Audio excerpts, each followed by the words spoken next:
Hey, good morning, good afternoon, good evening to you all, depending on where you are joining us from and different parts of the globe. Welcome to DJI Consult Health Financing webinar series where we foster high-level policy dialogue and generate evidence-informed insights on topical health issues.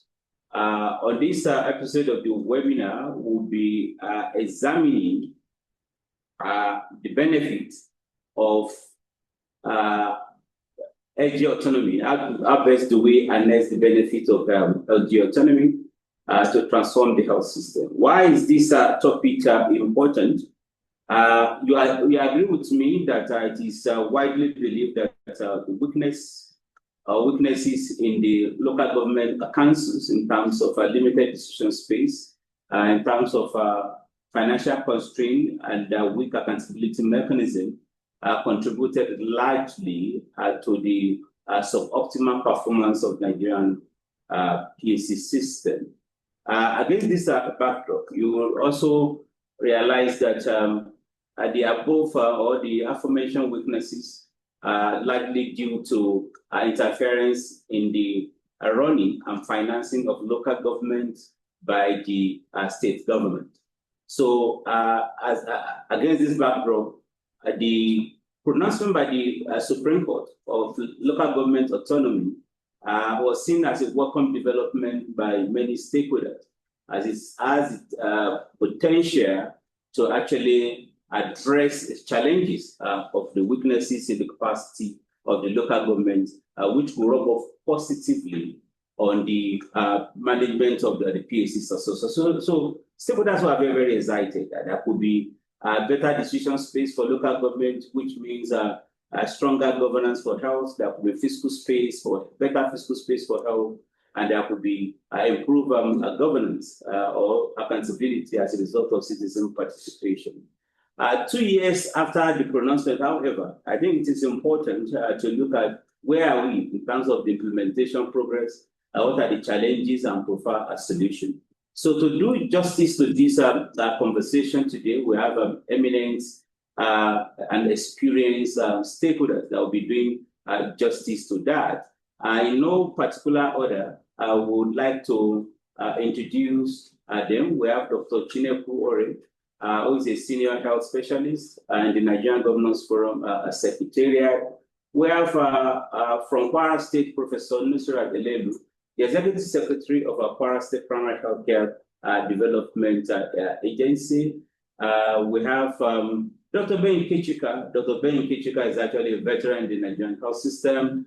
Presently at the Hargon Health Desk is the technical lead and national coordinator. We also have Dr. Iberia Ichuku, who is the head advisor, Foreign and Commonwealth Office in Abuja here. And we also have Dr. Olumide Okunla of the World Bank is a senior specialist, and from the DJI team, we have Abraman Ajiwala, who is a program analyst. So before we commence, I would like to welcome our audience, in addition to our panelists, our audience from far and near, from Nigeria and outside Nigeria, for joining us. Please use the chat box to introduce your name, your designation. And if you have any question or any contribution, please use the chat box. So like I said earlier on, at DJI Consult, we're interested in generating evidence that will inform policy and action. And as a result of that, we're responsive to the development around LGA autonomy. We conducted policy analysis of LGA autonomy to try and identify what are the barriers, how the LGA autonomy enabler. So to kickstart this, we would like to set the stage for this conversation with a brief presentation on our studies on LGA autonomy. So my colleague Abraman Ajiwala will quickly take us through the findings before we dive into the panel discussion proper. Thank you. Thank you very much, Dr. Gafar, and good afternoon, good morning, good evening to everyone. So my presentation would focus on the research that we recently published at DJI Consult. And so the research is about the implication of the LGA autonomy for PHC reforms in the country. To guide our conversation, we'll be using this outline, looking at background, objective, methodology, finding, and the implication of the findings for programming in the country. So as a form of background, just like Dr. Gafara has mentioned, the Supreme Court of Nigeria on July 11, 2024 affirmed the autonomy of local government councils. However, it is important to note that this is not the first time there will be a reform at the LGA level. In fact, reform has been happening at the LGA level from pre-colonial era. So that's why we want to understand that. So this time around, this reform, what does it exactly mean for the LGA? And we also want to appraise the implication of this ruling for primary health care management and PHC UOR. We want to understand the political economy of this reform, of the implication for PHC. And then lastly, we want to understand how we can get the best out of this reform for PHC and health system in general in the country. And to do this, we conducted our research using a qualitative methodology majorly.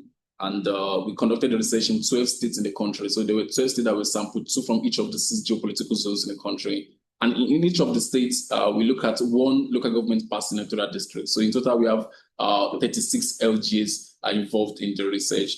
And our stakeholders, the stakeholders we interacted with, so they cut across the national level, the state level, and the LG level as well. So at the national level, for example, we spoke with stakeholders at the Federal Ministry of Health, the Halgon National Office, and other relevant stakeholders as well. And at the state level, we look at people from the State Ministry of Health, State Ministry of Local Government, State Primary Health Care Development Agency, and others. While at the LGA, of course, we spoke with the chairman of LGAs, the people in the Department of Health at LGAs, NOLGA, and many others. In total, we had 286 people we conducted the interview with. And then beyond the interview, we did desk review as well. And then, so all this information, numerous amounts of information, we analyze them and then synthesize them to get relevant themes and patterns that emerge from the research. So primarily now we'll be looking at the finding, which is the main theme of this presentation. So for the findings, before we go to implication of the LG autonomy pronunciations, it's important to actually understand what the pronunciation is about. So broadly speaking, the intervention can be categorized into 2, or the pronunciation can be categorized into 2. One, it's about entrenching democratic governance at the LG level. So the ruling protected elected governance, elected LG council in the LG level, and to the extent that it has even pronounced that there will be withholding of fund for LGAs or for states that is maybe tampering with LGA elected council. So that's one part of it, entrenching democratic governance. So however, there's a second part of it, which is about enshrining financial autonomy for LGA. And then to do this, the ruling pronounced that the federal government can directly finance the LGA themselves without going through the state joint local government account. And then to the point that it has even forbidden states from collecting, receiving, or tampering with LGA fund that comes from the federation account. So these are the 2 broad categories in terms of the pronunciation from the Supreme Court ruling. And then from our research, we realized that this ruling can have prospects in terms of positive influence on LGA, positive influence on primary health care delivery. It could also have some negative influence. So in terms of prospects, our research showed that democratic governance could actually translate to improved governance and decision space for health at the LGA. That's one prospect. And another prospect is that financial autonomy could potentially translate to improved fiscal space for health and other social sectors at the LGA level. And lastly, there's a prospect as well of improved political and social accountability for health from democratic governance. That's when the health autonomy is leveraged to the best. However, some concerns were also raised. So there were concerns around capacity, concerns around financial accountability, policy management, institutional coordination, and political economy factors. So we'll look at these concerns, look at these themes one after the other. So we'll start with the first one, which is about the capacity gaps. So our research actually showed that in terms of the current situation in the LGA, that is prior to the LGA autonomy, in many of our LGAs, there are weak governance and accountability, there are weak resource management in terms of constraints in the management of man, money, and materials, and as well as weak financial management capacity. And then so the research actually showed that in the context of autonomy, so when autonomy is added to this mix, there's a potential that this weak governance and accountability might persist. And beyond that, the research showed that there could be a potential in terms of challenges with resource management. So some of people we interacted with mentioned that based on past experience, when LGA were autonomous, there were concerns of overemployment, inappropriate employment. So people believe that this might actually come back to place when the LGA autonomy is returned. And then, so beyond that theme, so there's another theme of institutional coordination. So regarding institutional coordination,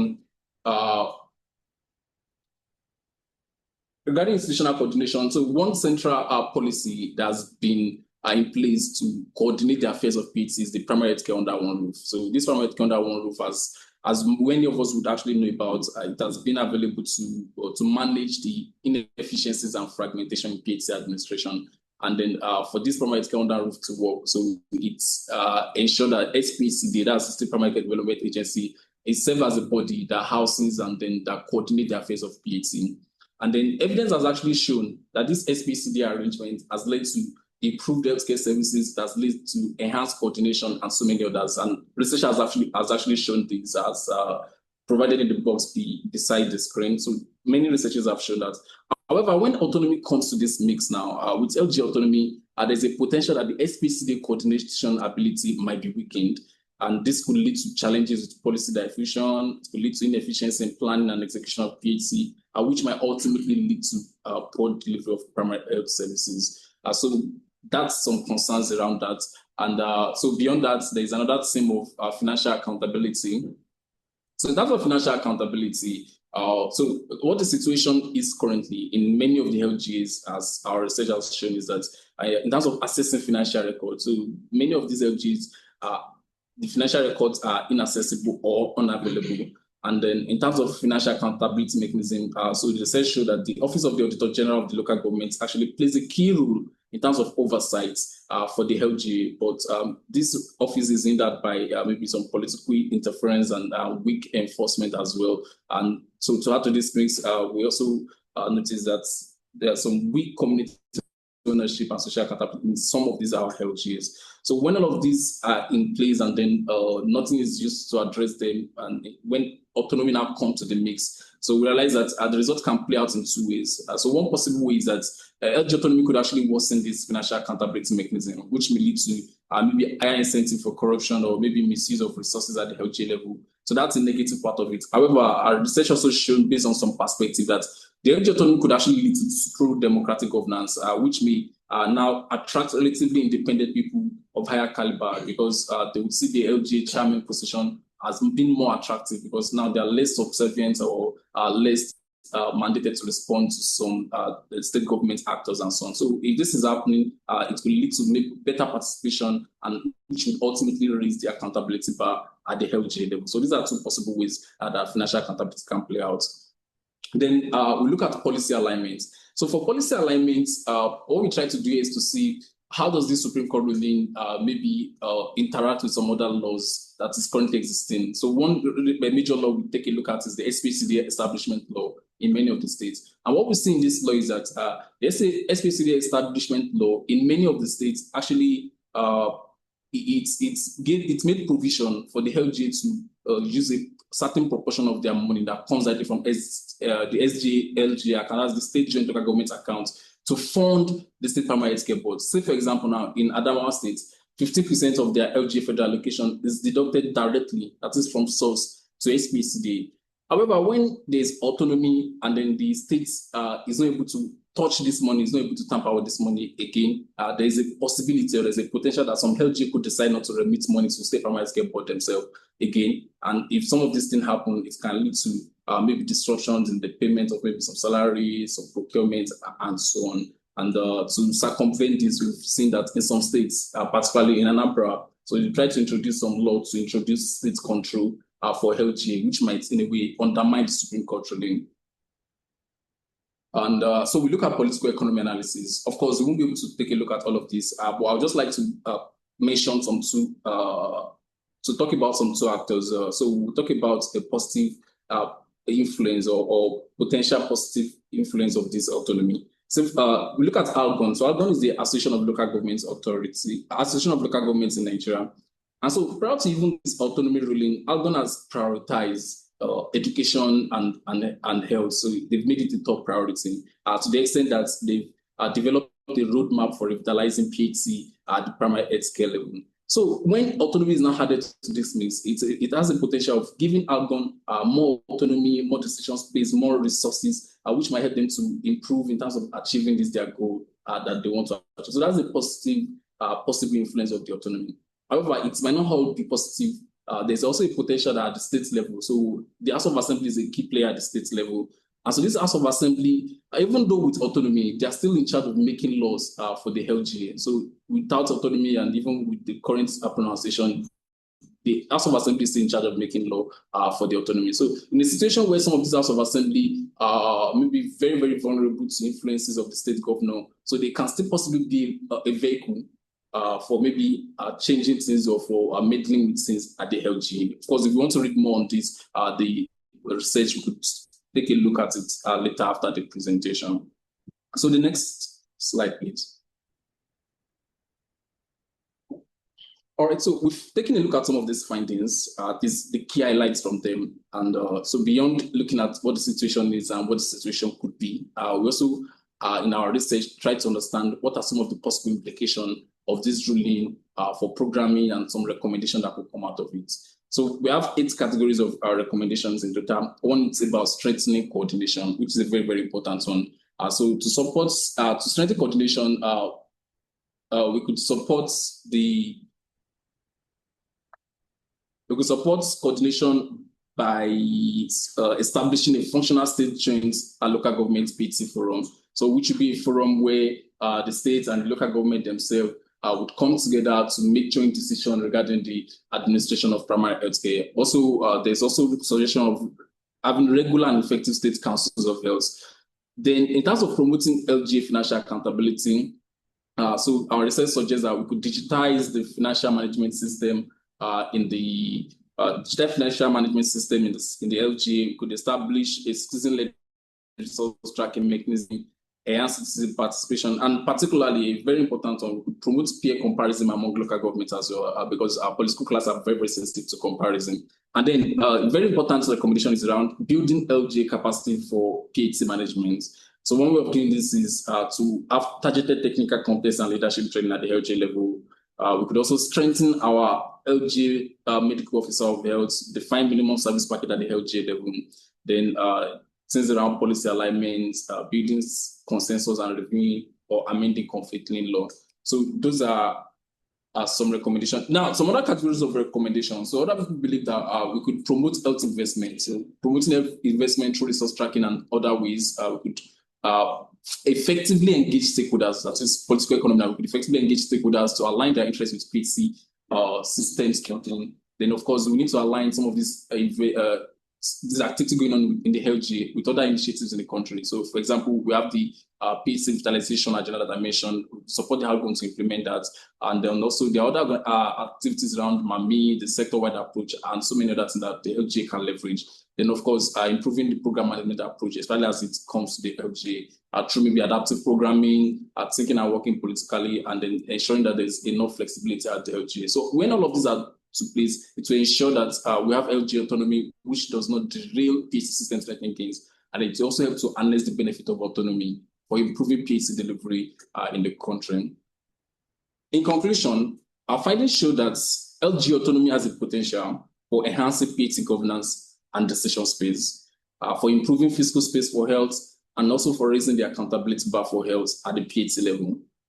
However, to harness these benefits, relevant stakeholders at the national, at the state, and at the local government level need to come together to address the issues of capacity gaps, issues of institutional coordination, financial accountability, policy alignment, among others. And so we strongly believe, based on our finding, that if these issues are effectively addressed, LG autonomy will become an enabler rather than a barrier for PHC management and service delivery in the country. So before I leave, just to show, these are some of our national research team led by Dr. Gafar Alaudin. And then at the state level as well, these are some of our researchers that participated in this study who all made this possible. So thank you very much, and over for now.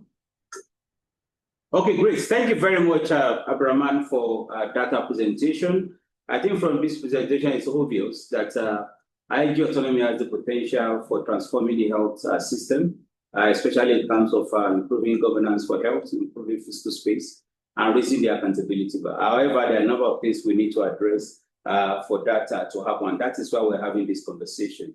I think my first port of call this afternoon is to go to Dr. Ben, who is seated at the help desk of the HAGON, Association of Local Governments of Nigeria. So, Dr. Ben, I would like to find out from you, what does LGA autonomy mean to HAGON as far as a PHC transformation is concerned, and where are we with implementation? Dr. Ben. Thank you very much, and thank you for the wonderful presentation. First of all, I think we need to be on the same page of what the Supreme Court judgment is about, because I believe that is where we need to start from to build from ground up. First of all, it was a case brought by the Attorney General, and 7 judges sat on it. 6 judges gave a consenting judgment, and the 7th judge gave a partial consenting and a dissenting judgment. So basically, 6.5 judges consented to local government autonomy, and 1 judge gave a condition for the second half of his consent. And that condition just had to do with the fact that the ability to pay the local government chairman directly should be done in a certain way, not that it should not even be done. So looking at that, now coming to the issue of primary health care in the country, I noticed the presenter talked about the primary health under one roof, the state primary health care agency law, and several other legislation. The first thing to understand is the fact that the Supreme Court judgment was not just about financial autonomy. It had both political, economic, and administrative autonomy, which means that the 4th schedule of the Constitution comes to life, the National Health Act comes to life, and several other legislative provisions that have a legal backing. Now, situating it specifically, I think the big issue is the fact that primary health care basically transcends to secondary health care. Secondary health care transcends to tertiary health care. And the national health system is quite clear that federal handles tertiary, states handle secondary, local government handles primary. That is the 3-tier structure. And the 7 Supreme Court judges confirmed that there's a 3-tier governance structure in Nigeria. So that is not ambiguous. Now, how does it relate to the National Health Act? The BACPF 2.0 currently acts as the coordinating mechanism for managing healthcare funds in the country. And Section 10 or subsection 4 of the BACPF section specifically talks about the National Primary Healthcare Gateway, that funds will move from federal through state to local government health authorities, specifically stated. So where we are is, how do we get the autonomy to enhance primary health care? That's a simple language. And the first thing is that based on this 3-tier system, based on the Supreme Court judgment and the responsibility of the local government, there needs to be better participation of the local government in the design, planning, and implementation of primary healthcare service delivery in the country. Because that would decentralize it, ensure that what is happening at the communities actually is part of the design. It's very difficult to implement primary healthcare from Abuja or from a state capital. It hasn't worked over the years. In fact, permit me to say that the presentation that the state primary healthcare under one roof has enhanced primary healthcare service delivery in the country. That's a big question to answer, because the country currently has the worst maternal mortality rate and one of the worst infant mortality rates, despite the significant investment. So I will wonder how primary healthcare under one roof implementation has improved healthcare when it has healthcare indices have actually gotten worse. So what does it mean? Let's try something new. And we took our time to actually look at the primary healthcare under one roof implementation guideline. And one key part that seems to be a big jigsaw is this. The local government health authority, which is the health implementation arm of the local government system, actually has 2 branches. the Local Government Health Authority Advisory Committee, and the Local Government Health Authority Management Team. For some reason, the Local Government Health Authority Advisory Committee has become completely silent in the operationalization of primary healthcare service governance. So all we see is the Local Government Management Committee dealing directly with the state primary care agencies, and then that's it. The local government chairmen, who are part of the Local Government Health Authority Advisory Committee that has a very robust membership, doesn't seem to be active. So it brings in the paternalism aspect of healthcare service delivery, where decisions are made on behalf of somebody with the expectation that it's for the person's own good. But no, there is a constitutional responsibility. They should be carried along to deliver. I believe that if we're able to start from there, first of all, understanding what is the role of the Local Government Health Authority?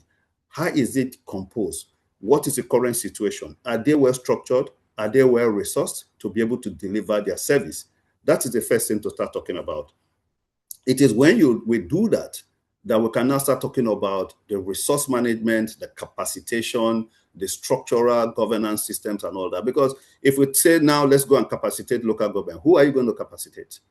Who are you going to provide the development systems? If you don't have a proper structure, a proper system, it will become a big issue. So this activity needs to be both from government, from development partners, and from implementation partners.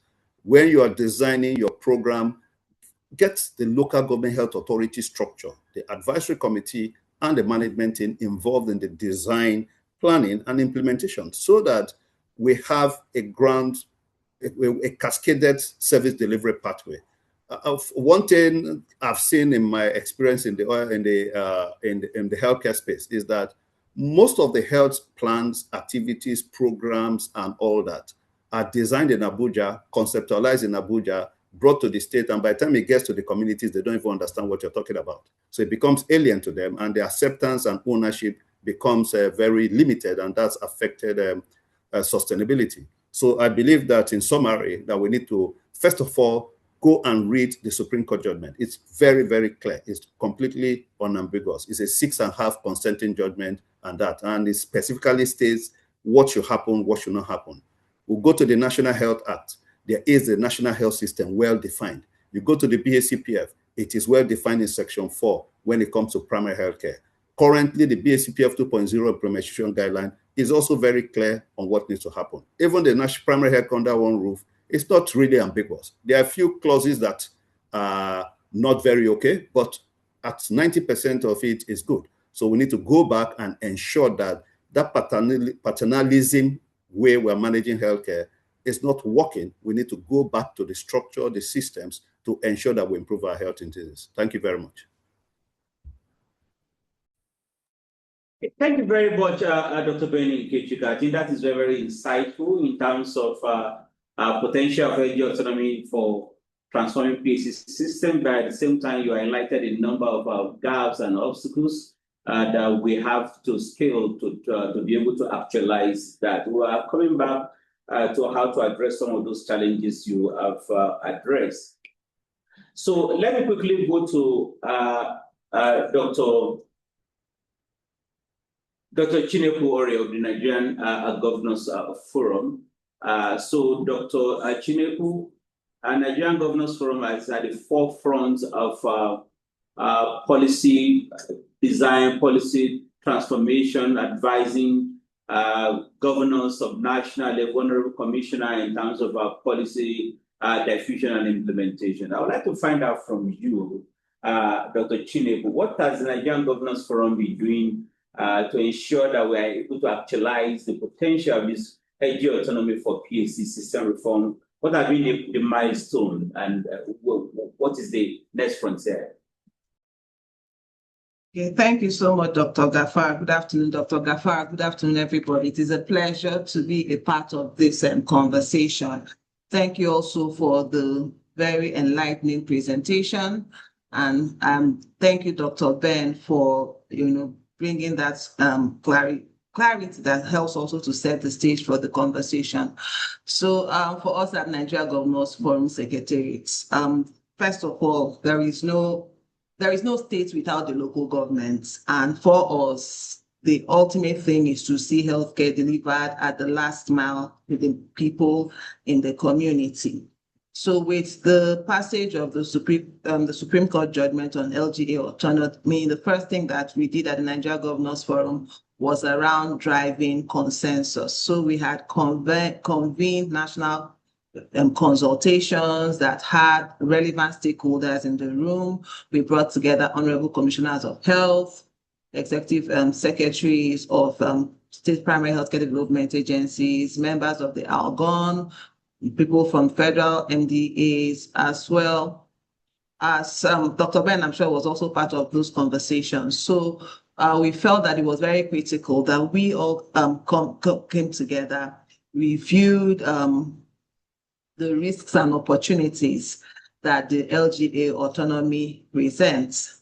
And we had a number of findings, some of which are aligned with the presentation that was made earlier. The first thing I'd want to say is that autonomy without coordination will likely drive inequality, inequity, fragmentation, and of course, also affect standards and service delivery at the lowest level.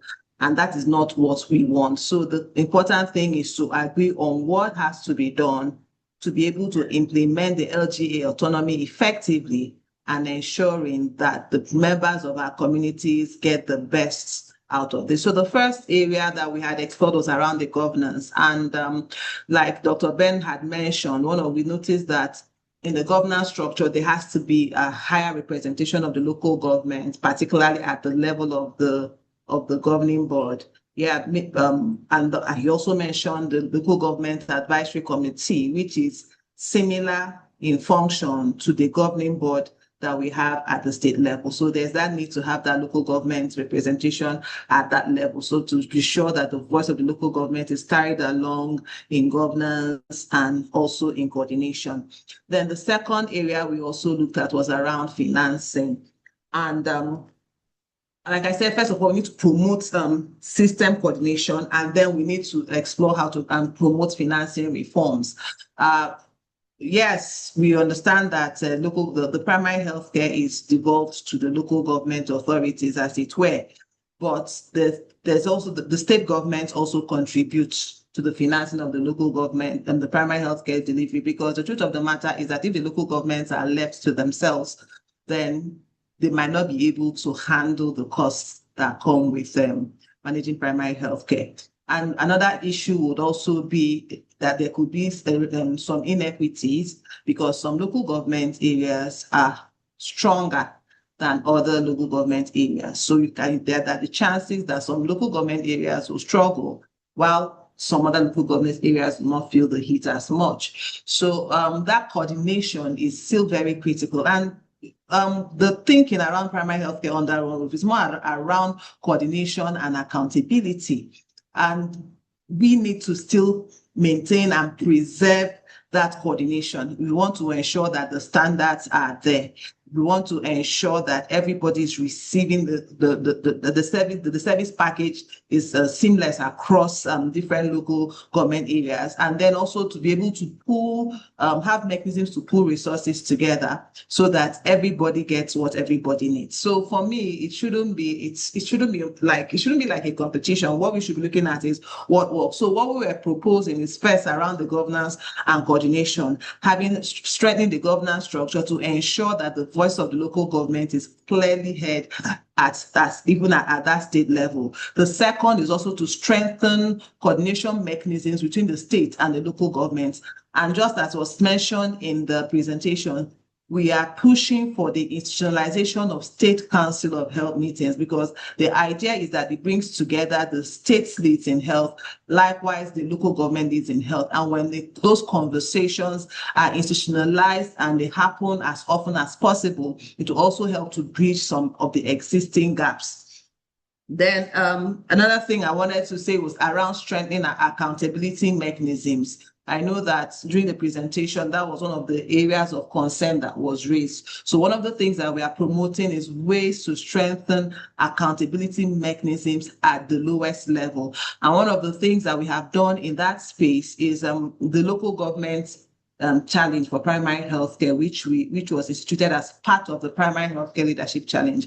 The Primary Healthcare Leadership Challenge is a flagship project of Nigeria Governors Forum in partnership with National Primary Healthcare Development Agency and UNICEF, and it's basically incentivizing governors to strengthen their commitments to primary healthcare.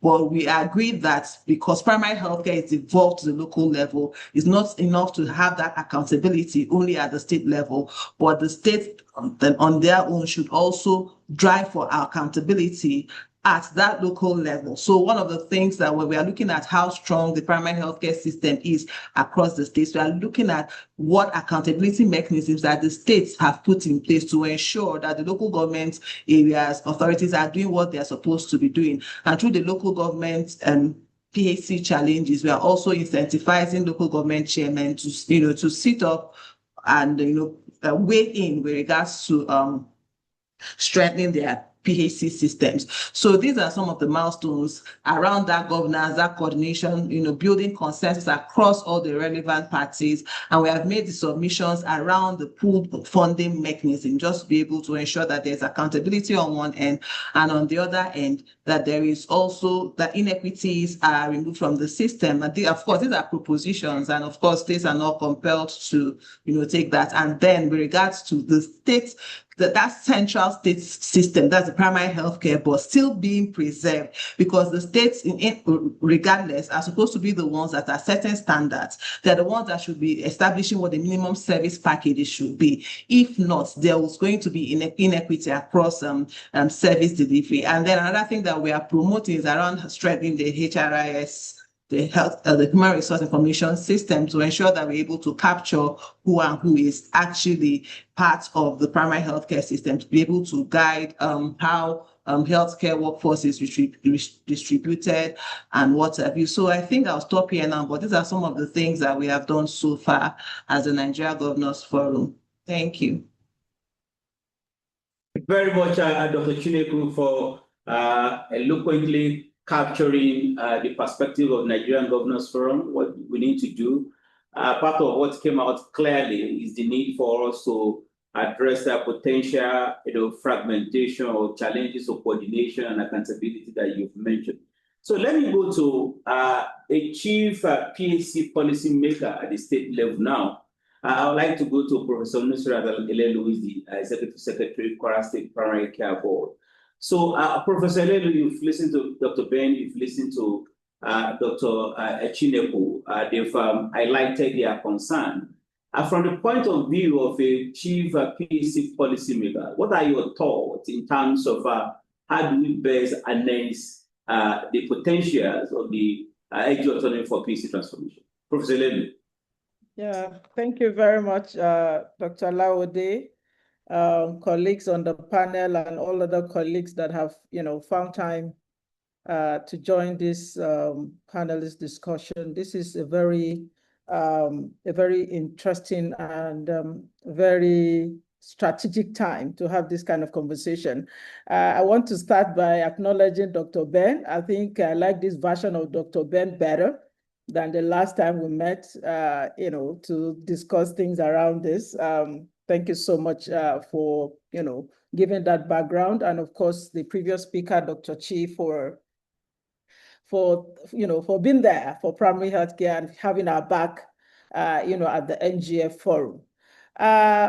Colleagues, I think I want to start by saying that I think the conversation is easier now than when we began the LGA autonomy. It was one of the most tricky part of the career for some of us at the state level because of the uncertainty, because of the lack of trust between the state level and the local government, particularly with the Supreme Court judgment at that time. But I think we've moved and achieved a lot of milestones. For some people that have listened to me in the past, I'm always been of the opinion that the local government autonomy is a good thing. We don't see it as a bad thing at all, because just like it has been alluded to, the three tiers of governance in the health sector is clear. And we know that this, the lowest level of care, not in terms of quality, is the closest to the people at the grassroots. And of course, people have a right to quality healthcare, and all of us owe them to give this quality care to our people. So what have we done so far, and what was the initial, tempo when this local government autonomy was brought out? There were a lot of need for consensus building. And personally, I was invited to a lot of meetings from the national to the, to the various layers of stakeholder engagement to see what is the implication of this Supreme Court judgment. One thing we established was that it was not more money coming to the local government. This is a reorganization of the resources that actually comes to the states and the LGA. It is not an actual increase in that number, but let's understand, exactly in terms of financing, what is coming to the LGA. And I'm glad that the state is looking at, the state is concerned about the quality of services that we get at the PHC level. Regardless, the state is the big brother of the LGA, correct?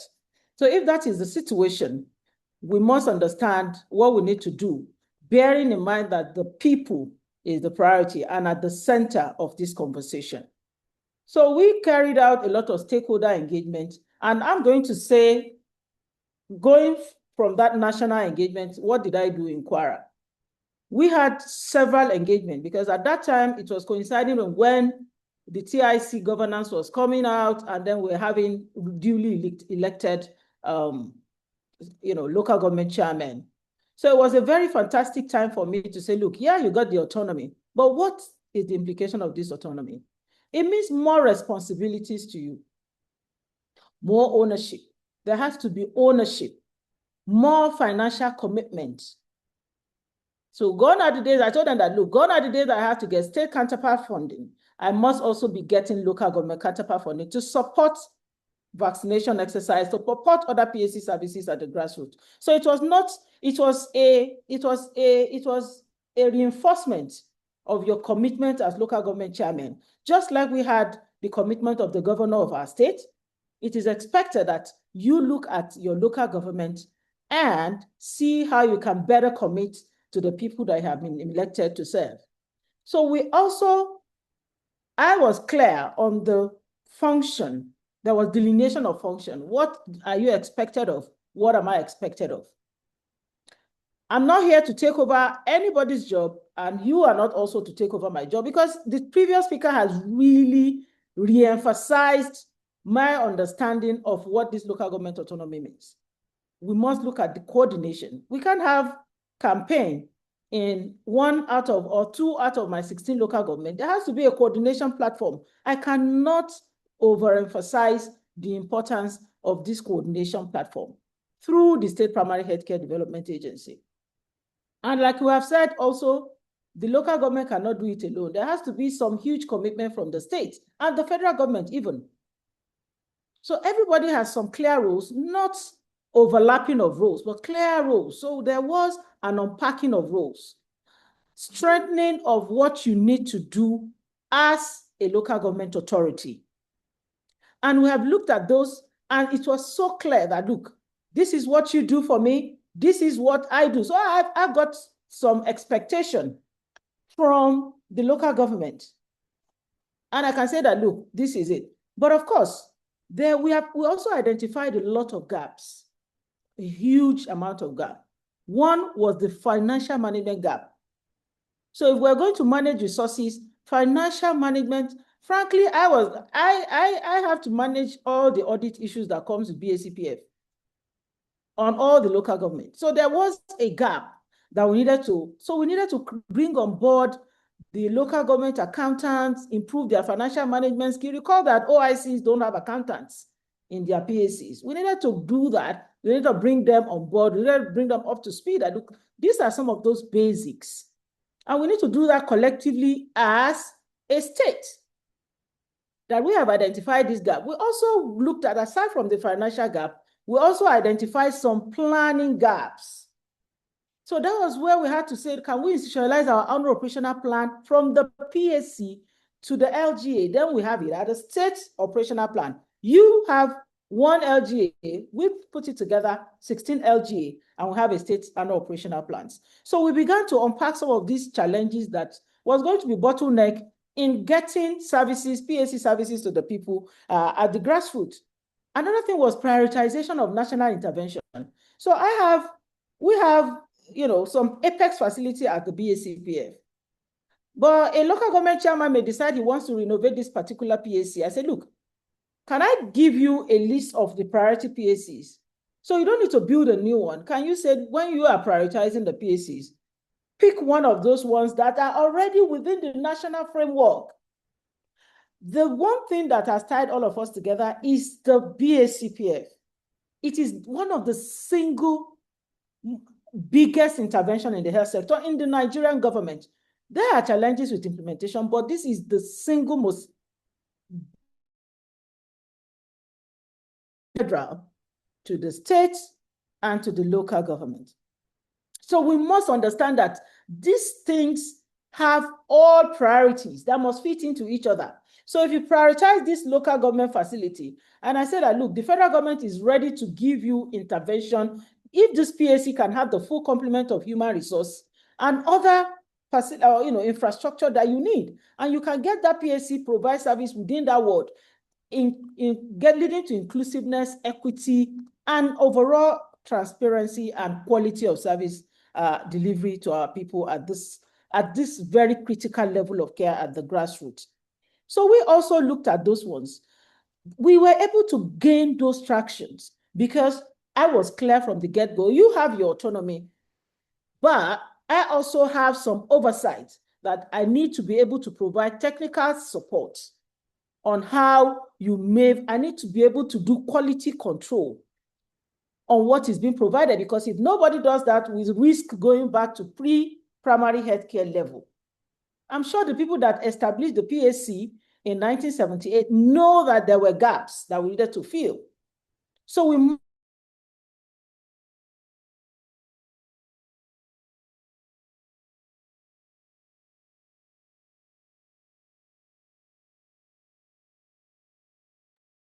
Okay, I think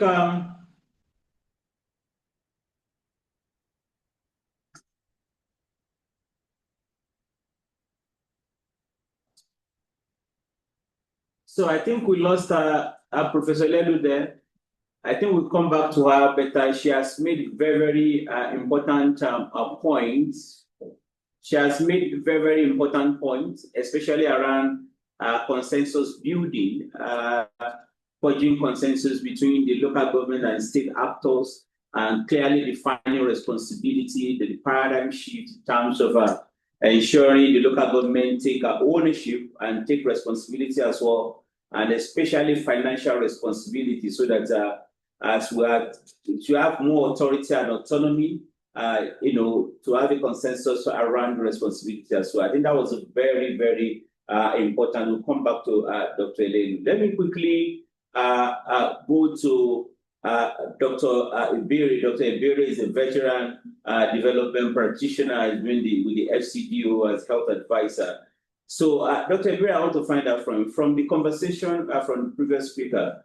I think it was very clear that capacity gap is a huge challenge. Capacity in terms of financial management, accountability, coordination, which is even going to needed more in the context of autonomy. So, Dr. Iberi, how do we channel development assistance for health towards strengthening this needed capacity? And while doing that, how do we ensure that what we have seen in development assistance is clustered to one segment of the country? How do we take advantage of sector-wide approach and others to strengthen this capacity, much needed capacity? Dr. Iberi.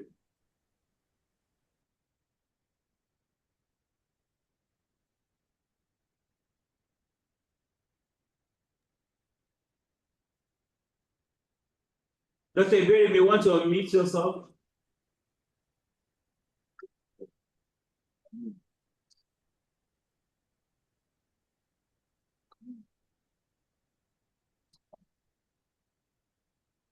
So, Dr. Iberi, we struggle to hear you. We know you are not muted. Can anybody? Can you hear me now? Loud and clear. Thank you very much. Excellent. Okay, great. Yeah, all right. So just say a big thanks to the previous speakers. They've, I think, described the issues very, very well. So in terms of the capacity for LGA autonomy, this is really important because that lack of capacity can be a huge barrier to the success of this reform. But I think to start, I think the first thing, as one of the earlier speakers said, is first define, what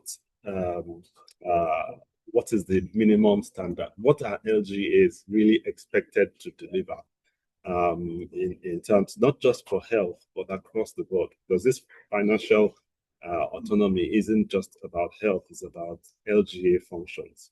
So I think there has to be a much clearer definition, of what are the functions of LGAs, what are they expected to deliver, what are their responsibilities, what would they be held accountable for delivering.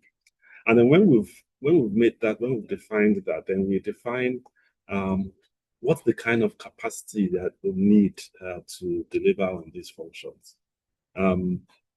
And that capacity is broad-ranging from financial management, is from human resources, what's the quality of people they need to deliver on these, planning and budgeting, transparency, accountability, responsiveness. What are the kinds of people you need to build a proper, LGA authority institution? So that has to be, well defined. And I'll take the example of health. So, for instance, in health, I think the role of the local government health authority, has to be really clear. Because if LGAs are going to be financially autonomous, it means that they will have a much more important role in delivering in the healthcare system. So for instance, you would expect that in a proper LGA that takes that responsibility, you would have a high level person who has the capacity to who's essentially the CEO of public health in the local government. Is a role that in many places they call medical officer of health. And this isn't just a low-level person. This is someone who is trained in public health, someone who understands all of the key determinants of health, not just in health, environment, understands nutrition, and understands the links with someone who reports directly to the chairman, who is at a level that is able to bring be respected, by the chairman. Much more senior level than what we currently have in most local governments. Someone who understands that, and you would need to have those people in every local government to really lead health, and that person would be incentivized. So you would pay the person, for instance, not just a salary, but you pay bonuses depending based on the performance of that local government. So when there's an outbreak in that local government of any illness, that person is the one responsible. They lead the response because they have the capacity and they know what to do. So and if the data from that local government in the DHIS is bad, or there's real issues with the data, that's the person you hold responsible, because they should have gone through that data. It should have passed through them before getting into the DHIS. So having a key, high-level person, someone who is, so for instance, almost at director or assistant director level in, let's say, the state government. That's the kind of leader you need in each local government. And there are ways of getting such. We have lots of people in Nigeria who have MPH, who have done MPH or done public health training, but they are not in those roles. They are mainly working for development organizations or NGOs or whatever. Those are the kinds of roles we need. We need people like that who have that training. So you need serious capacity at local government level if we really want this local government autonomy to work. And then when you define these standards, that this is what we need, then you not need to establish an LGA capacity strengthening program and linked to an LGA reform, a national LGA reform. Because let's face it, the way our LGAs are currently structured, it will be really hard for us to expect the kind of results that we would like, from the LGA autonomy. So if we want to be serious, then let's be serious and have an LGA reform a program anchored by institutions like ALGON, working with the state governments. It could be supported by development partners. So maybe something on something similar to what the World Bank did with state governments on safeguards to improve capacity for public financial management and financial transparency. You could have something like that, at the LGA level, and you would incentivize LGAs to build that capacity at that level. The third thing that you probably need is to take advantage of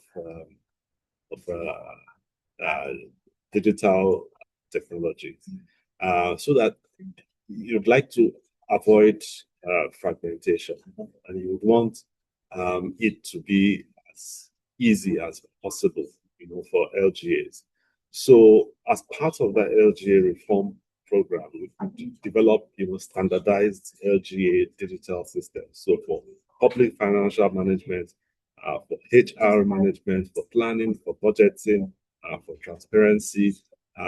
If each LGA doesn't have to develop its own system, it could develop a standardized nationwide LGA digital system that allows LGAs to function to actually deliver on those programs.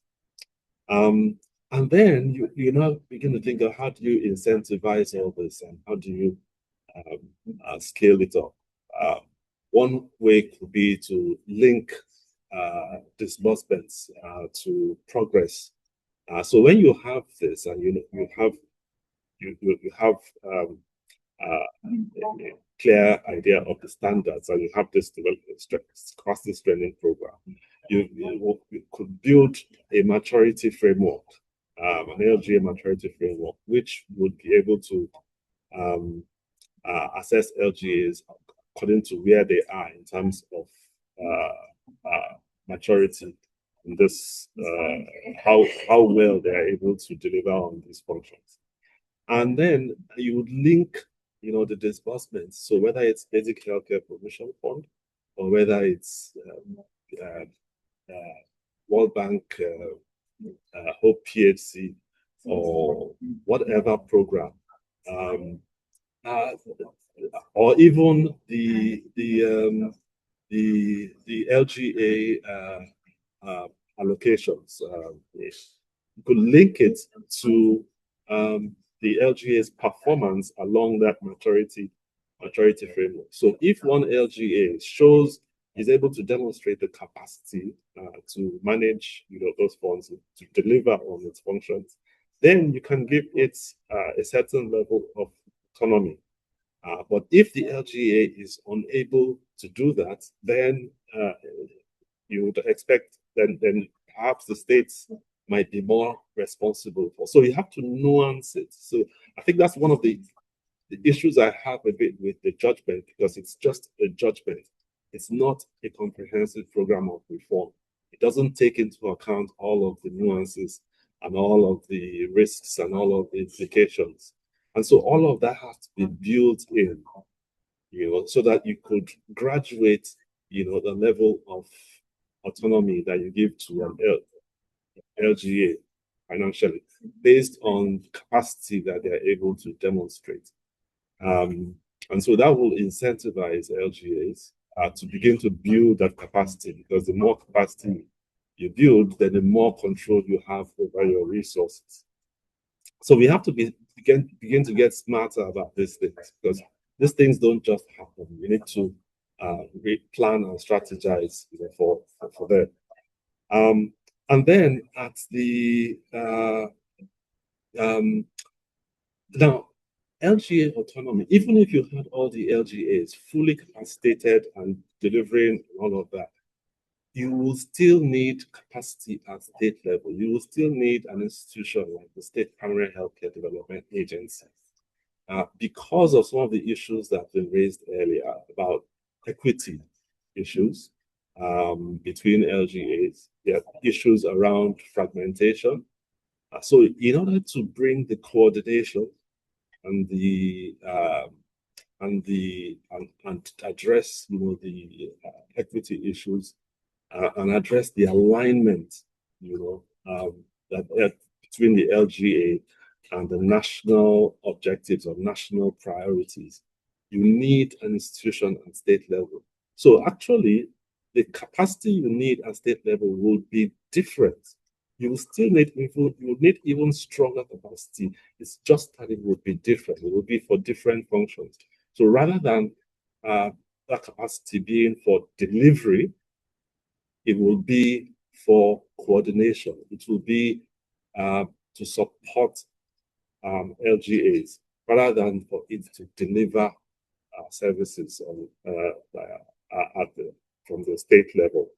And so that state level capacity strengthening is still important. It's just that the function would be a bit different from what it currently is. Okay, Dr. Ebere, let me come in here. Thank you very much. You've made excellent points around the need to actually define the capacity and needs at the LGA level, to be very careful in terms of looking at what capacity is actually needed, who should be leading the health sector at the local government, what should be the profile of such leadership. I think you are very clear, and the need to actually have a clear maturity model in terms of capacity, and that should influence resource flow so that it's create an incentive for the local government to improve their capacity. I think that is very, very important. We come back to you. So let me go to Dr. Olumide from Openlabi World Bank. If autonomies are fully implemented, we expect more resources at the local government level. But at the same time, more resources might not necessarily translate to more investment in health. If it does, might not necessarily translate to more better improvement in the health sector if we are not able to target clearly what the money should be spent on. So, Dr. Olumide, what should be the priority of the LGA in the context of health priority of the LGA in the context of autonomy? Dr. Olumide. Thank you very much, Dr. Gafar. Kindly do confirm that you can hear me. Okay, so I think I'll just proceed. Thanks so much. And first, to thank yourself and your team for the publication, and also to acknowledge previous speakers. I would like to take a slightly different turn. I'm happy that we have come to this a position where we're now having a lot more informed conversation about this topic. But I'd like us to take a step back and begin to interrogate this judgment. By the way, I'm not sure we should focus so much on the judgment. We can't. Let's focus more on what we can support and help to advance. But the judgment is the judgment where we are.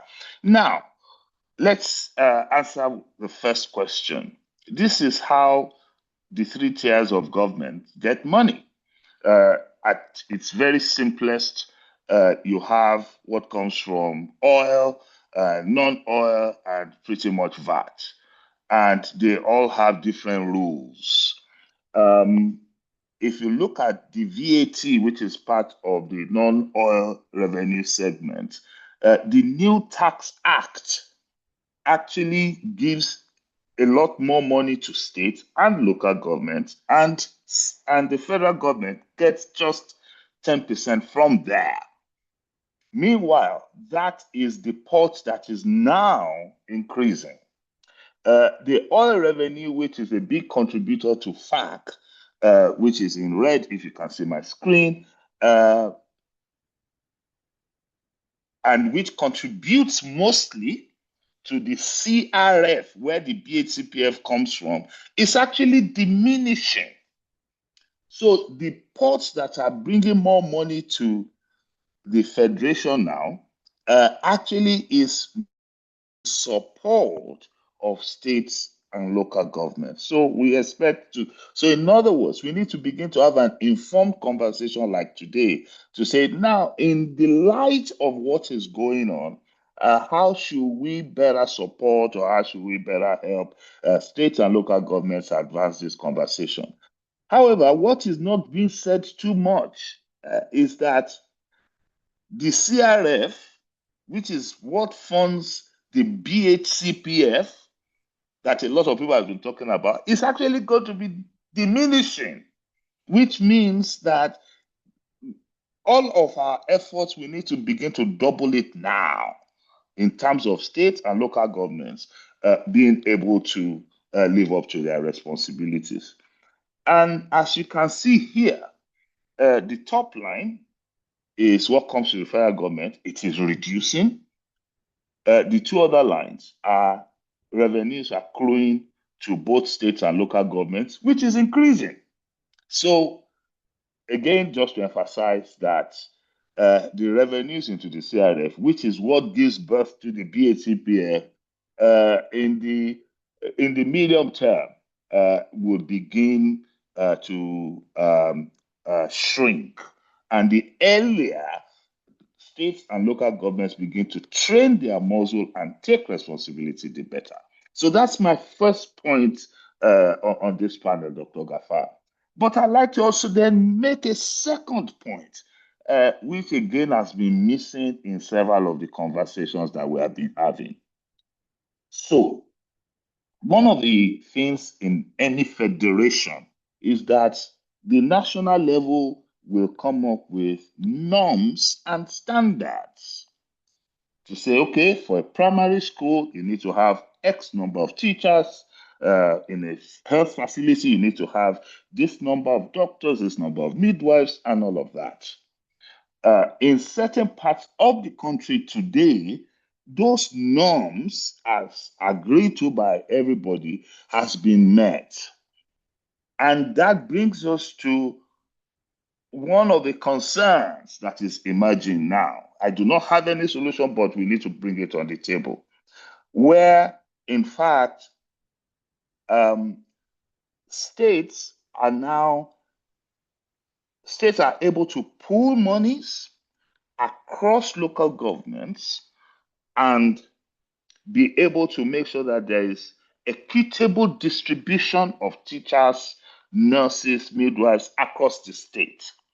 So one assignment or one task that we need today is, without that pooling of resources that happens within the JAC, are there some local governments that will not be able to pay the minimum number of teachers, the minimum number of nurses and midwives?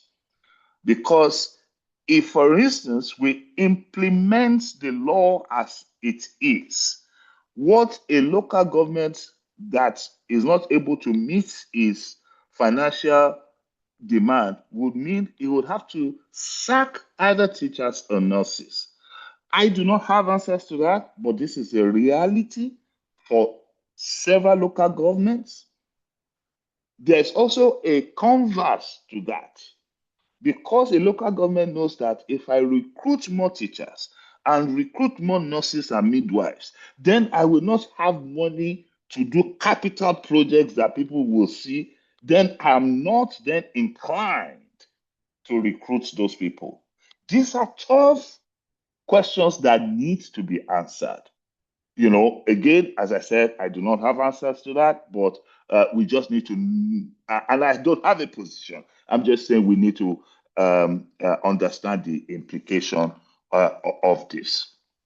Now, the third point I'd like to make is the National Health Act. Perhaps the most important provision of the National Health Act is Section 3.3. Which says, look, all Nigerians shall be entitled to a basic minimum package of health services. This is something that has been enshrined by legislation, and what it's short of is that, look, how will this basic package of health services be delivered? Pretty much, this is what is almost universally guaranteed for Nigerians. And that's where the financing for the BHCPF and a few other policy documents kick in to say, this is the what that we are trying to resolve. This is the what that we're trying to answer. How do we ensure that every Nigerian gets the basic minimum package of health services? One of the steps that we've taken is, can we all come together, have a consensus, and agree through a compact where we all sign and make commitments? So in December 2023, we all signed up to that commitment.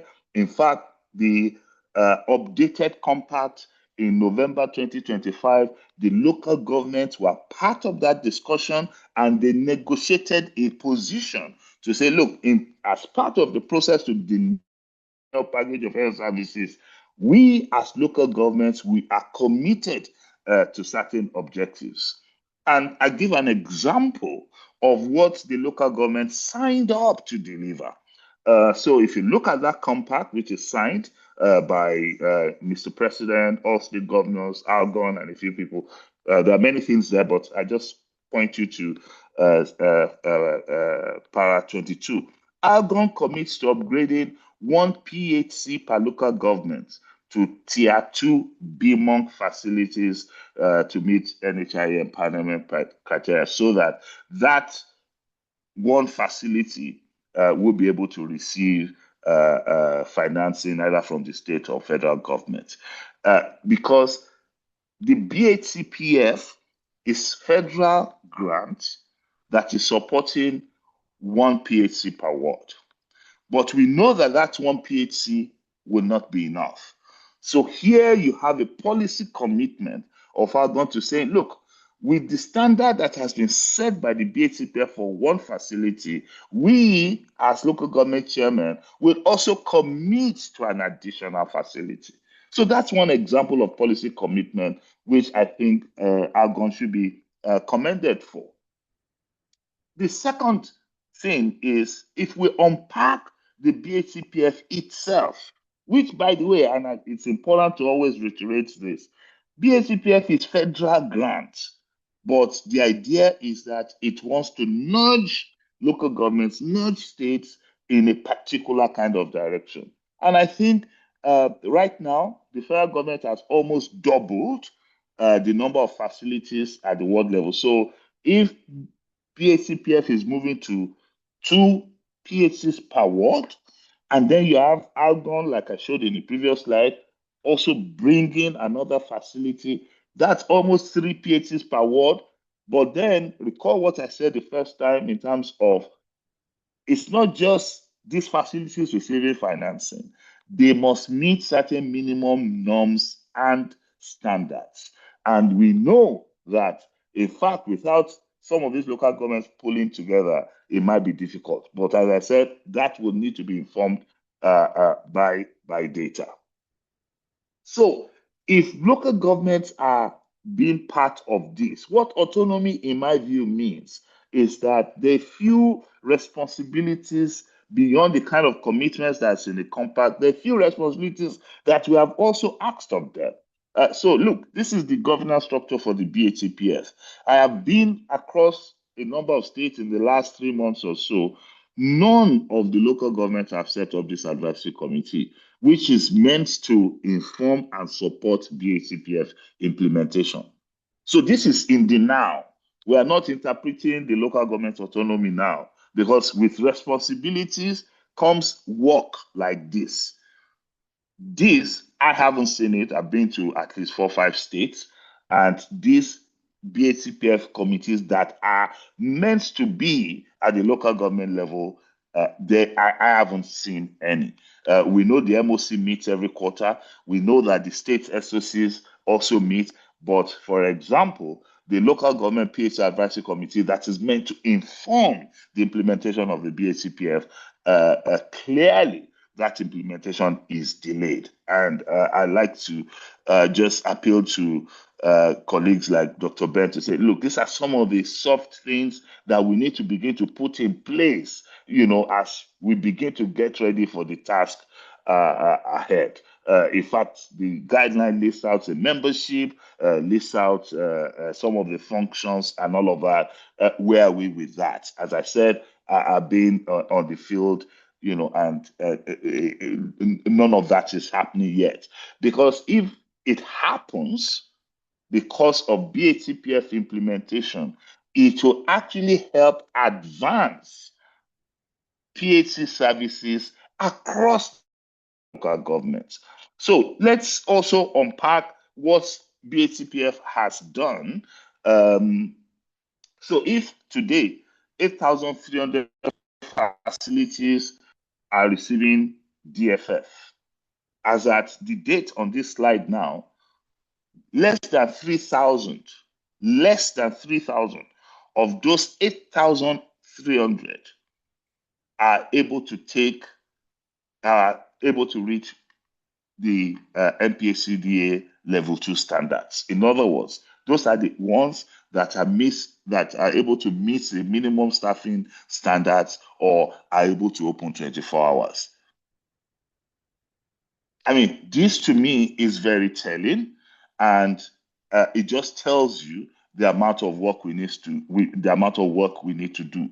And we are still at 1 facility, 1 PHC per ward here, not when we are moved to 2 or when we are going to 3. So which means the kind of requirement on the part of the local government is quite high. Also, let's look at another policy commitment. I think Ebere and a few other speakers today were talking about digitalization. This is an extract from a communique from Algon itself that it recognizes, and this is quite innovative, to say, look, we want to digitalize all our PHCs across the 774, but I'm not sure this has progressed much. So clearly, there are examples of policy commitments made at the national level, probably at the state level, and by the local governments themselves, that we need to now begin to harness and really push for its implementation. And my last point is, instead of squabbling over, autonomy or not autonomy, as we speak today, the slide you have here is the 172 local governments that are contributing 50% of maternal, newborn, and child deaths in Nigeria today.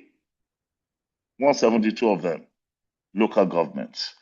And I think that autonomy is being able to put in place several of these service delivery interventions, which needs to happen now.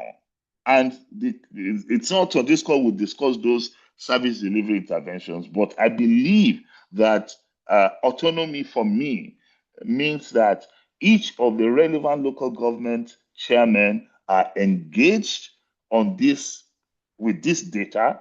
They're able to collectively work with the relevant federal or state entity to say, how can my local government not be known for maternal deaths? So on that note, Dr. Gafar, I yield back to you. Thank you.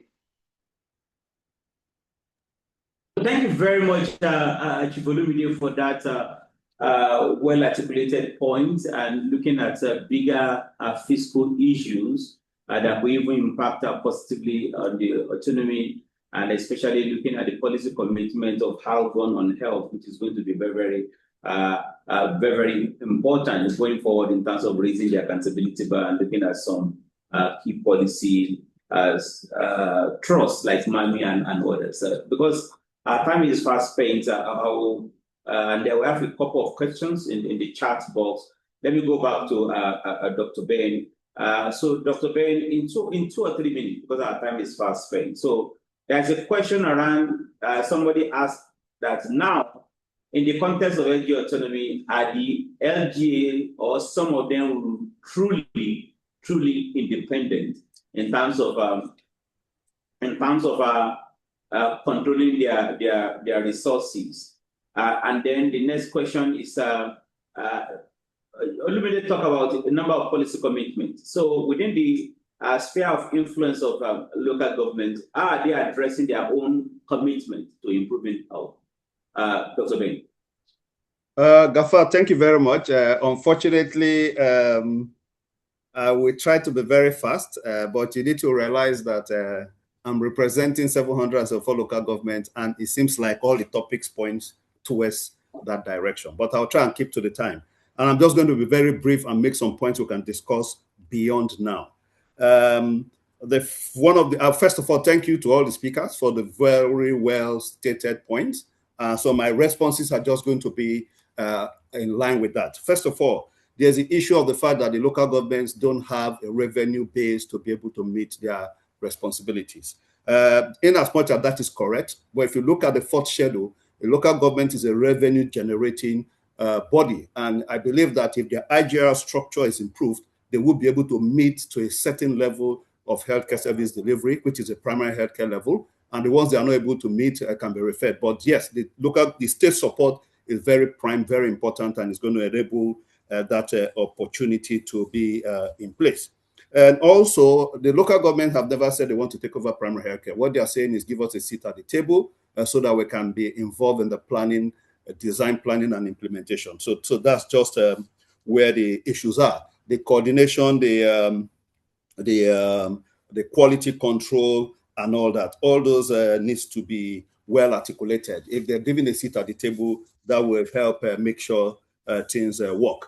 Now, across board, everybody has talked about the capacity gap in the local government, accountability gap in the local government. And since over 1 year of the Supreme Court judgment and all the debate, we're yet to see a very concerted effort to actually improve that capacity. And so if you keep giving somebody an expectation to deliver without being capacitated, I won't describe the local government as a malnourished child that wasn't given proper nutrition for over several decades, and suddenly because he gets an inheritance, is told to go and do a 100-meter dash. No, you need to resource them back with good nutrition for them to be able to deliver that service delivery.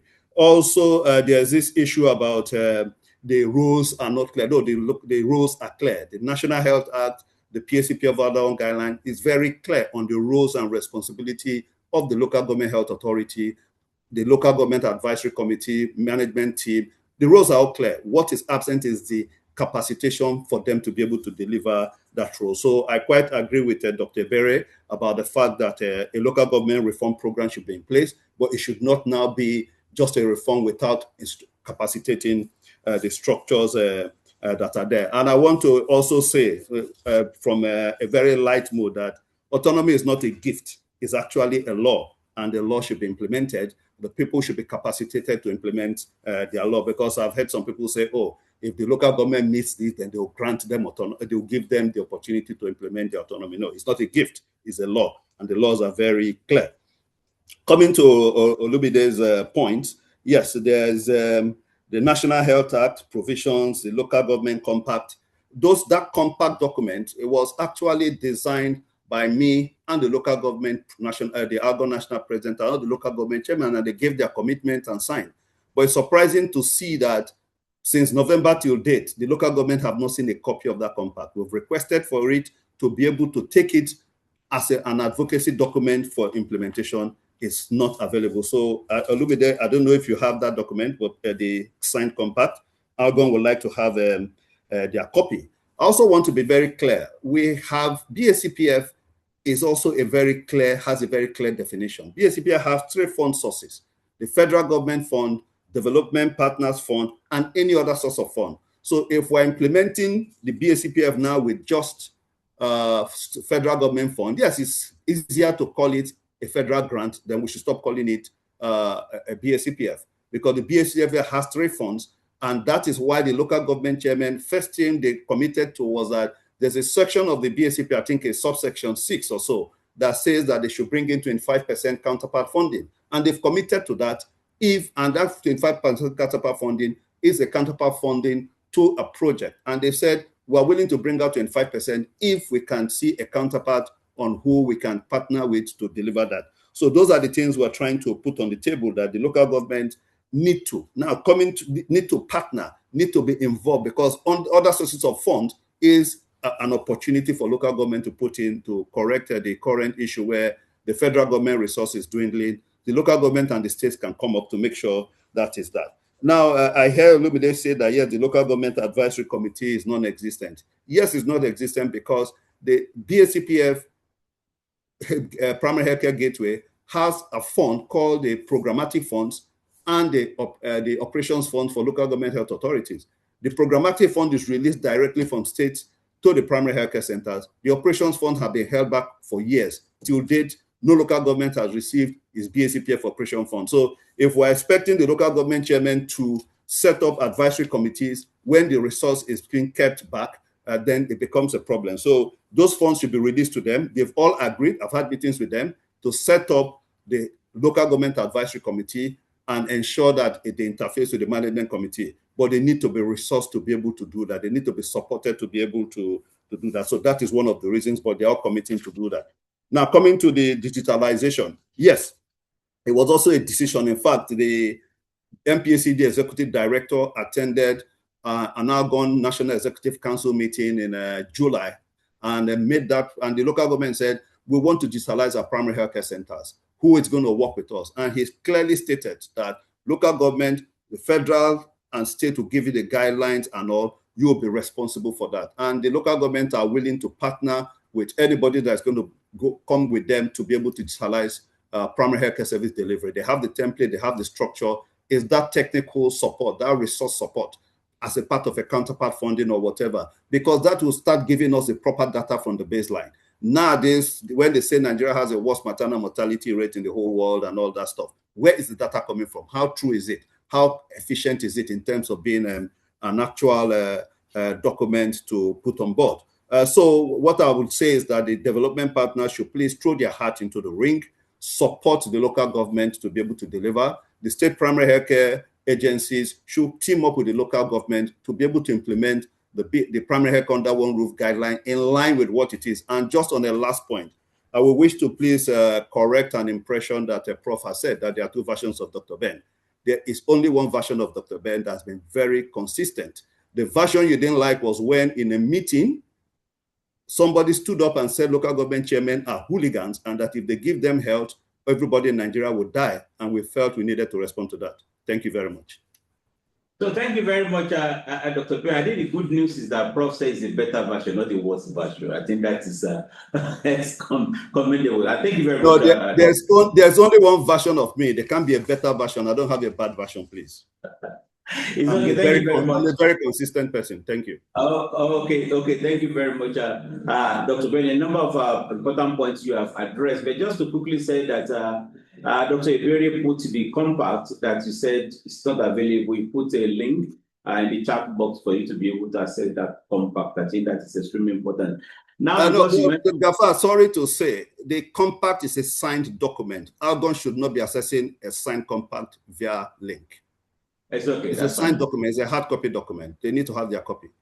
Thank you. Okay, that's fine. So, Dr. Ben, because you mentioned Prof, I'll quickly go to Prof now. So, and not to respond to the issue of a better version or not better version, but to look at Prof. By this time next year, when we come back and have this type of conversation, how do we ensure that the narrative is different? How do we ensure that we are talking about a number of local governments that have improved funding for health, that have improved oversight and better collaboration? From the primary care board point of view, what do we want to do differently quickly, Professor Lenin, to ensure that we make a better progress? Thank you. Thank you very much. I want to apologize. I just suddenly realized I was speaking to myself earlier. I think it was a network glitch or something. I don't know what happened, but at least I'm back in and I was able to catch the conversation, particularly when we have, I don't know if Olumide is an economist, but I think I liked that perspective. Personally, as a doctor, I was just as recently, I realized that consolidated revenue was not all the monies from the federal, the state, and the local government. So this is a very important point, especially when we're talking about the BACPA, because all the while we've been pushing for 2%, moving from 1% to 2%. But for all we know, if the revenues are dropping, then we need to really reassess that, that funding that we're enforcing for the health sector that goes all the way to the common person anywhere in Nigeria. So I think it is a very important point that I'm going to go home with. So I have just about 2 or 3 things that I want to say. Dr. Ben, all of us have come a long way. And I think when Olumide said this conversation is better now, I think I agree with him absolutely. So, but one thing, the first thing I want to say is policy dissemination. And I'm glad that Ben also agrees with me that some of this conversation, I'm not even aware that there's a compact. I mean, if I had this access to this document that was just signing off to, that would make my work a whole lot easier. I mean, signing off to counterpart funding, signing off to digitization, these are brilliant components that the LGA is the conversation that I've always said that, look, there need to be more accountable, more, ownership in the state. The second thing is the policy implementation itself, or can I say policy enforcement? You have beautiful policies. In the history of BACPF, I think we need to get the data of how many states, how many local governments are paid the counterpart. That we all signed off, even from the 1.0. Now we're in 2.0. Kwara State is an exception. His Excellency, the governor, has always released 25% of counterpart funding for the implementation, and that drives some of those interventions, the implementation of the BACPF itself in the states. And as long as we are not enforcing or implementing honestly, then we may actually lose out on the gains of the BACPF 2.0. The thing I also want to talk about is around prioritizing our interventions. So it's important that we're prioritizing interventions such that it is in line with the national framework, the national compact, the national agreement, the national guidelines, so that we're all moving towards a sane direction, such that the outcome can be a result that works for every one of us. And one comment that Ben talked about is the 2.0. Incorporating, I think the 2.0 is a document that we all need to see. I didn't realize I could share a slide or things like that. But we all made significant input into the BACPF 2.0, including the LGA level, state level, and the national level, where we made a lot of inputs in terms of everybody having a seat on that table. So if we have all made that input and we have agreed that this is an operational document, then we must be able to go ahead with operationalizing this document regardless. And This 2.0 has just become operational, and we have not reached that level whereby, I'm told to send some monies to the LGA at this time. So we are just receiving the DFF funding at the moment. And then when we do, nobody is going to sit on any funding that is meant to the local government. But regardless of this operational funding, there has to be a counterpart funding from the local government that would be used to operationalize the BACPF. Recall that the BACPF has set guidelines with what these monies can be used for. So once this money gets to the LGA, they have some clear guidelines and criteria for utilization. So, but it doesn't stop the fact that regardless of the funding, as the state is providing support, the LGA also needs to provide that clear support that will operationalize the local government advisory committee. We need to see some traction from the LGA. We have to insist to have engagement meeting. We have to insist to have task force meeting. We have to insist to have some other meetings. So the local government health authority needs to really wake up that this is their responsibility, that ab initio, they should be the ones in charge of this. So, but by and large, I think the country has made significant inputs and good directions to have us have a policy that works for the country. And like I said earlier, the BACPF is a good model that can only get better. So for the 2.0, we have all signed up for this, and we have made input to this. And I'm hoping that in the next few years, when we come back to have this conversation, we will be able to look back and see that this document works for us. And then we can even look at how we can improve the quality of the output from it. So thank you, and over from here. Great, thank you very much, Professor Elelu. I think that is highly appreciated. I particularly like the important point around the compact that you talk about. So if households have signed up onto a compact, let's that form the basis for engagement. Let that form the basis for collaboration, and let that form the basis for accountability as well. I think that is extremely important, and ensuring that we are moving from policy paper to policy action, and of course people owning to their responsibility. Let me quickly go to Nigerian Governors Forum. Dr. Chineku, you've listened to the conversation so far. I think in terms of moving the needle, in the next, so like the same question I posed to Professor Ledu, if we come back in the next 1 year, what do we need to do now to ensure that the narrative will change, to ensure that we are talking about a number of local governments that are actually translating policy commitment to policy action for improved PHC system? Chinedu. Okay, thank you very much. I just want to say two things. Just like Professor Ledu said, we have a lot of good policies in Nigeria, but what we need to do is to stop focusing on what we do like it's an academic exercise, but actually try to do things that will give results. And for us to achieve that, one thing that is critical that we always have at the back of our mind, that what is not measured does not get done.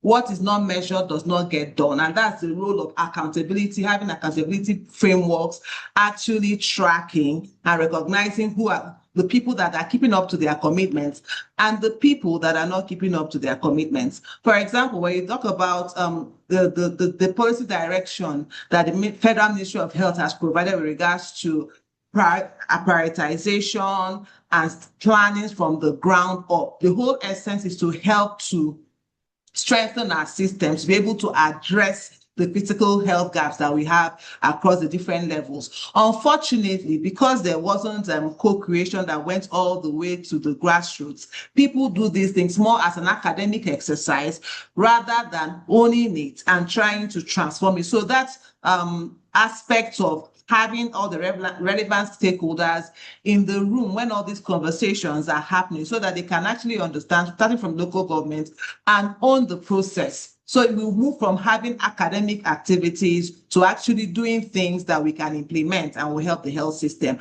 Then secondly, we can't overestimate or underestimate the place of tracking and accountability. For example, for us at the Nigeria Governors Forum, what we did is that following what the governors committed to in the compact, we developed an accountability framework. So we identified those critical things that they have committed to, and that we used to form our scorecard, our compact scorecard that we use to track what they have done, present it to them as an advocacy tool, and provide clear calls to action to them or what they need to do to move the needle. And that is what I'll also advocate for to have done at the local government level. As Dr. Ben is here, I know that there are 774 local government areas, so there has to be some form of decentralization. We don't expect, I wouldn't suggest that ALGOM at national level should be the one driving this tracking and accountability. However, when the tools are developed, the state, ALGOM at the state level should be tracking what the different local government chairpersons have done with regards to their commitments in the compact. So basically, like I said, what doesn't get measured doesn't get done. We have to operationalize these things, identify what it is that the local government actually needs to do so that it will be that they have met up with their commitments, have the mechanism of tracking what they are doing, advocate to them, and then also provide support for them in areas that they need technical assistance to be able to achieve their commitments. So I think that doing that will go a long way in moving the needle. Thank you. Okay, great. Thank you very much, Chinekwu. I think that is very, very important. Building on what you said and what Professor Delu said, that compact should form the basis for accountability. The indicators should be very clear, should be tracking, and there should be consequences for good or what's bad performances there. Thank you very much. So let me quickly go to Dr. Ebere. Dr. Ebere, so there's a challenge to development partners in terms of how do we collectively build capacity? Earlier on, you identified capacity areas, what needs to be done. But how should we do it? How do we have a concerted effort? How do we ensure that the issue of institutional capacity strengthening of local government even form one of the national policy thrusts from, for example, sector-wide approach and all those stuff? How do we put it at the front burner? And not only capacity building, then raising the accountability bar as well. What should we do differently, Dr. Ebere? Yeah, thank you. Can you hear me now? Loud and clear. Go ahead. Yeah. Okay, great. Yes. Yeah. So I think, like I mentioned earlier, there's a need for a proper, LGA, reform program, which a big element of that will be capacity building. Of course, our other elements will include legislation, maybe constitutional changes or whatever, but big elements of that be capacity building. And so I think the development partners have a role to play in that. I think a development partner like the World Bank, for instance, could bring in a lot of their experience on programs like SIFTAS that have built capacity for public financial management at the state level. That kind of experience will come in really useful. Other development partners like FCDO that has supported capacity building at state and local government level for several years. There's a lot of experience around on how to do these things that we could bring to bear in designing or supporting the governments to develop a program of capacity building. But that program has to be owned by government. I don't think it needs to be like a donor-led or donor-driven project. It needs to be a government-driven project where donors can provide some technical support, but government needs to be on the driving seat of that. And then donors development partners could also support, by supporting like model LGAs, where you support those LGAs over a period of time to go from one level of maturity to the other, to show that it can be done and how develop models for how you can actually do this, with a view that what we learn from those could be scaled up nationwide. So developing those models of good practice across the country, I think, could be a role other partners could make. Also, even in funding, we could build into development programs grant mechanisms that channel funding to LGAs that meet those performance benchmarks. That would help to incentivize LGAs to build, the necessary capacity. Yeah, thanks. Okay, thank you very much, Dr. Iberi. I think that is quite helpful, especially your point around having LGA reform program, which should be a national program, government-led. Of course, will be supported by donor and private sector, but it should be government-led, which is going to be very, very holistic, not only looking at health, because there are other shared determinants of health as well that could be impacted positively through this LGA reform program. So last one from Olumide. So I think this LGA reform program is quite instructive. Olumide, how do we mobilize national consensus around forging a partnership for this LGA reform and ensuring that the compact that you mentioned earlier on translates to action? What should we do differently, Olumide? Thank you, Dr. Gafar. First, do not let us attempt to want to solve all of the problems in the world. There's some that we don't even have the capacity and bandwidth to solve. Perhaps what I would like to see is, let me start with my last slide, which is the MAMI slide. And what the federal government and what the local government signed up to was that in these places that have been identified, there are things, little things that can be done now. Let's do those things. Let's have a BMOC, let's have a link to a CMOC, let's have emergency ambulance, and let's have community-based health workers. They are as simple as you can be, and that will bring down things like maternal and newborn mortality.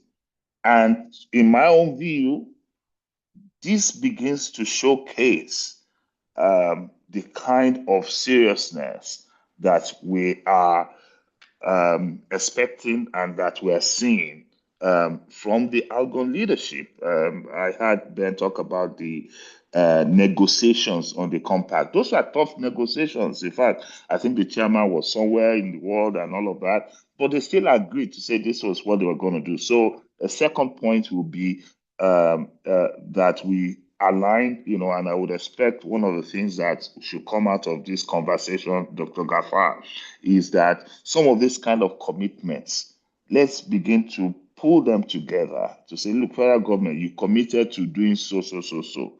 This is how much you've gone with that. Local governments, this is what you have done. Can we begin to advance on even the ones that we have agreed on? Just like what NGF is currently doing with the compact and state governors. So that needs to happen at the local government level. That I think is the second one.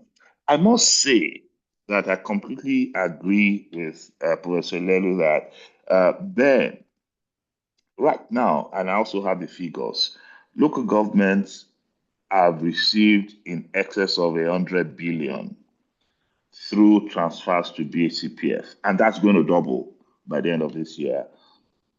So it means that maybe we shouldn't look at it because, I have not received operational costs and all of that. This is a governance issue. So again, just being proactive and say, look, let all local governments set up the local government health governance infrastructure. It's just a good thing. And those are the kind of actions, in my view, that would also help, to advance the kind of conversation we're having. So rather than say that because I've not gotten this, then I'm not doing this. I'm not sure that will be the way to proceed. Let's begin to see that proactiveness on the local government side. And of course, I do agree that autonomy is a right. This is a tier of government that needs to be recognized on its own. I do agree with you that it's not a gift. So, Dr. Gafar, just to close to say, please, it would be great if your communique can also reference some of the actions that people have agreed on, and then we begin to just put an agenda behind making sure that that happens as soon as possible. Thank you very much for this opportunity. So thank you very much, Chief Olumide. Again, this is super helpful. I think from you and other panelists, a number of important points actually emerge. I totally agree with you. It's not just about talking, it's about vesting the action point and putting agenda behind it, as you said. I think we are committing to that, and we'll surely ensure it's done. I think on this note, I would like to thank our panelists and the audience for the participation, for the question. I think a number of important points came out clearly. One, it is obvious that there are a lot of potential from LGA autonomy in terms of improving decision space, strengthening health governance at local government level, providing additional fiscal space, and then raising the accountability bar. But at the same time, it came out clearly that we need to address a number of things in terms of capacity gaps, in terms of financial management capacity, and then, of course, the potential to distort the existing coordination arrangement. And again, a number of opportunities emerge from this conversation. Number one is that there's a compact where the local government are committed to doing some things in the health sector. I think that's a very, very important starting point in terms of dissecting this compact. Stakeholders needs to work together, civil society work with the Nigerian Governors Forum to dissect this compact. Of course, agree with the health in terms of the content of it, and look at what is the, how do we ensure, track what is happening, how do we design an accountability bar to ensure that it happens, and how do we rally around some specific national initiatives where local government can take the lead, like for example the issue of money, which have been able to identify local government that contribute more to maternal death than others. How do we ensure that we rally the outcome and all the stakeholders around it? How do we ensure that we are intentional about strengthening the capacity of the local government by putting in place, of course, not biting more than what you can chew, in terms of a program of reform at the local government level that will aim at strengthening capacity. And then, like other panelists putting in, having a maturity model in place that will help us to say, we have moved from point 1 to point 2. At BGI Council, we like maturity model a lot. And of course, we can work around putting that maturity model in place. I think, and then, like others said, what are those other commitments that government have signed onto at this national, at the state, at the subnational level? How do we ensure we are able to unpack these, compact documents, turn them to accountability framework, and from time to time we use it to engage? And that is why organizations like Nigerian USC Forum can play a role. Nigerian USC Forum has been identified as a partner in the implementation of the compact. So if you ask me, I think our panelists have done a very, very good justice to this conversation. I thank the audience as well for sharing some insights and asking questions as well. I like this compact that was shared. I think I will go ahead as much as possible to look into it. We promise that at the end of the day, we're going to have a policy brief, technical brief from this, and then we use platforms for like Nigerian USC Forum, HSRC, and others to advance this conversation, because there are a number of typical points that came out of this conversation. So on this point, this note, I would like to thank our panelists again. Professor Luedu, thank you very much. The ES Primary Care Board, Dr. Ben, thanks for bringing the perspective and the good work that the Algon has been doing. Chineke, thank you very much for sharing with us what Nigerian Governance Forum is doing. We are particularly interested in this accountability framework. I think we should replicate the same. And then thanks to Dr. Ebere for bringing very great insight in terms of how do we build the capacity, how do we have a national LGA reform program, maturity model, and others. And thanks to Olumide, of course, from bringing bigger perspective in terms of looking at the bigger fiscal picture and how do we draw from that to accelerate funding for health at the LGA level. And of course, reminding also the need to look at a commitment document and translating such into action and accountability framework. So from my colleagues at DJI Consult, I would like to thank each and every one of us. Thank you for participating. I look forward to our policy brief on these, and of course, look forward to the next edition of this webinar series where we'll be discussing another topic. Thank you very much. Thank you, and God bless.